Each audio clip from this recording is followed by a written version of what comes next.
அர்த்தஜாம பூஜையில அம்பாளுடைய அழகுன்னா அழகு, அப்பேற்பட்ட அழகு, கோடான கோடி கண்ணு வேணும்.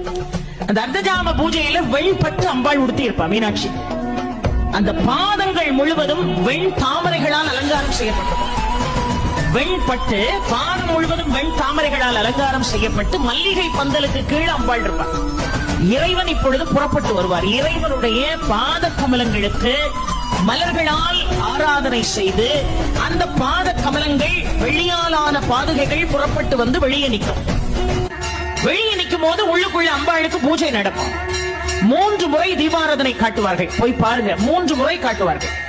முதல்ல காட்டக்கூடிய தீபாராதனையை விட, 2ஆம் முறை காட்டக்கூடிய தீபாராதனையை விட 3ஆவது முறை அம்பாளுடைய முகத்திற்கு அருகிலே அந்த தீபம் காட்டப்படும். அப்ப அந்த மூக்குத்தியை நாம என்ன செய்வோம்? தரிசனம் செய்வோம்.